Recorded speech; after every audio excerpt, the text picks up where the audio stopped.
And the kid's back! Kids back, folks! I'd like to welcome everyone to Greek Bolsing in the China Shop, Episode 5, Season 7, folks. It took us quite a while to get to this final stage, folks, but we finally got here. It's been 8 years since I started collecting the Black Americana mechanical banks, okay, folks? 8 years ago, I ended up completing my mission in the sports card collectible world, folks. I ended up smashing the sports card collectible world, folks, when I won the best vintage hockey set in 2003, folks. And the following year in 2004, my hockey sports card collection set was inducted in the Professional Sports Authenticators Hall of Fame, folks. There was nothing left for me to accomplish in the sports card collecting world, folks. So I decided to part with my hockey card collection, and that's when I decided to sell my sports card collection on a private deal to Michael Jackson's lawyer, the infamous John Branca, who actually did the Beatles catalog deal for Michael Jackson, okay, folks?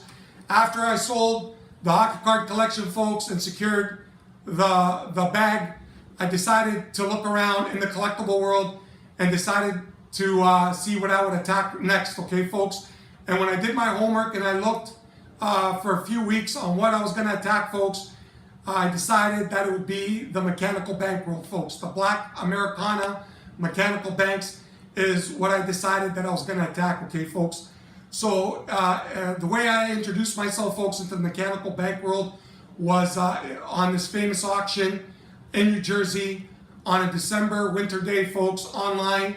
There was a handful of rare, one-of-a-kind Black Americana banks, and I ended up cleaning house on that particular auction, folks, where even the auctioneers were looking around thinking, who's this guy online buying up all these banks, okay, folks?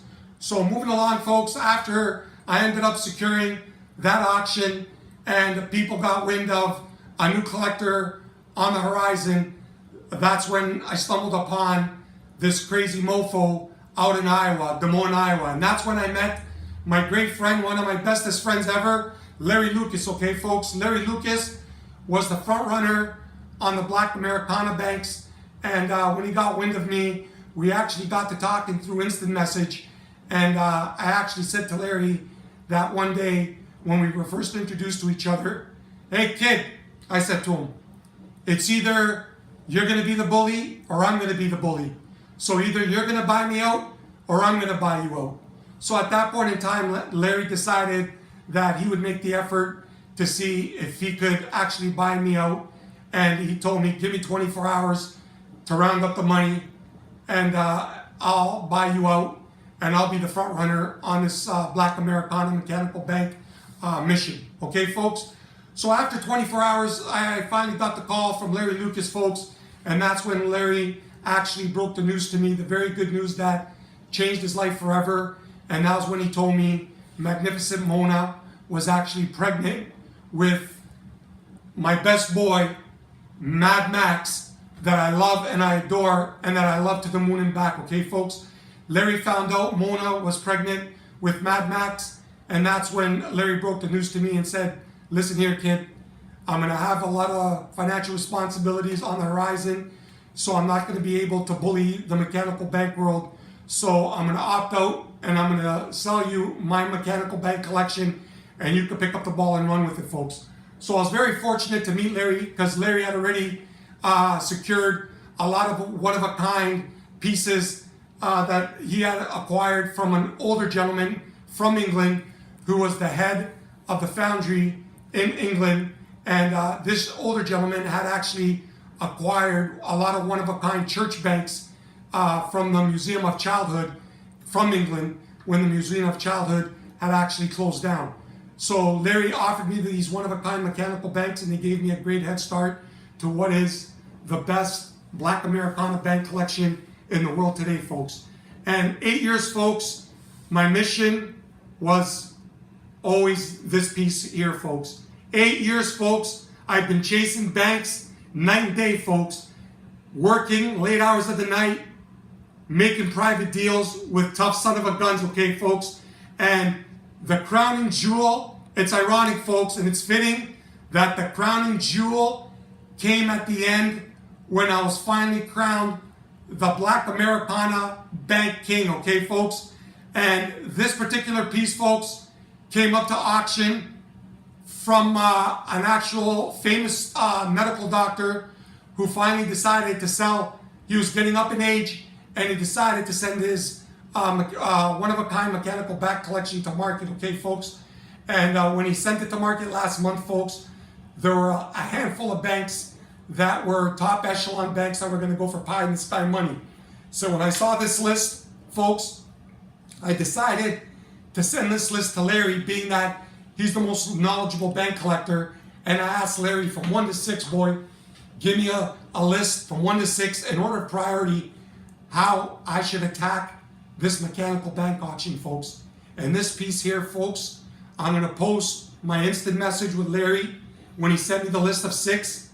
And this piece was at the top of the list. Okay, folks, we thought this was going to fly off the charts price-wise, folks. But sometimes in auctions, based on how things are listed, you could end up being fortunate, folks, and you could steal the steal of the auction, folks. And this is the piece here. To my wildest imagination, I could have never imagined that I would have scored this piece. There's only two other ones that are in the Frank Kidd Toy Museum in Portland, Oregon, folks, okay? So, folks, I'm going to unveil what is the Crescendo. 8 long years, folks. I waited. I sat by the dock of the bay, hoping one day either Frank Kidd or some world-renowned collector brought this to market. And when it came to market, folks, the kid took off the glasses, looked at the computer screen, wiped the eyes, and couldn't believe it, folks. And I looked at it and I said, this is where my OG, my mama, always taught me to secure the bag for moments like this. And I decided to drop the hammer, folks. So without further ado, folks, the kid is about to unveil what is the Crescendo to his mechanical bank collection, and we'll put the nail in the coffin once and for all. So without further ado, folks, here we go. Circa 1900, J.E. Stevens Bank with the original circa 1900 wooden box, folks. Yes, the original box that this bank came in from 1900.